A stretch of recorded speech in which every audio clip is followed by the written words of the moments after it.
সকলোকে নমস্কাৰ জনাইছোঁ। মই আহিছোঁ এতিয়া ঢেকীয়া ছিঙিবলৈ।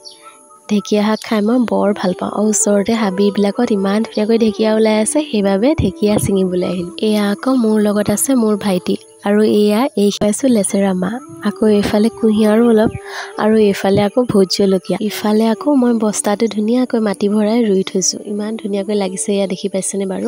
বাৰীখনত বৰ বেছিকৈ সৰহকৈ লগাব পৰা নাই বাৰু, কিন্তু যিখিনি প্ৰয়োজনীয় সেইখিনি বিচাৰিলে সকলোখিনিয়ে পোৱা যায়। এইফালে আকৌ ভণ্টি, মই মাৰ ঘৰত আছোঁ। এতিয়া আকৌ খাই আছোঁ পকা চিৰাল। খাবলৈ বৰ ধুনীয়া, গাখীৰৰ লগত খাবলৈ যে ইমান সোৱাদ হয়। আপোনালোকে বাৰু খাই কেনেকুৱা পায়? আৰু এইফালে ভাইটিয়ে আকৌ খাই আছে দেই। আমি ভণ্টি, ভাইটি, মই ধুনীয়াকৈ চিৰাল খাই আছোঁ, আৰু মোৰ ল'ৰাও লগতে। আৰু মই কাপোৰো বওঁ, এয়া গামোচা বৈছিলোঁ। এতিয়া গামোচাবোৰ এনেকৈ কাটি ৰ'দত মেলি থৈছোঁ, নহ'লে আকৌ বৰমুহি যায় বুলি ভয়। আৰু মই বিক্ৰীও কৰোঁ গামোচা। এয়া মাইকী মানুহে দিয়া হেন্দালি এনেকুৱাই। হাঁহি নিদিব আকৌ দেই। আজিলৈ বাই বাই।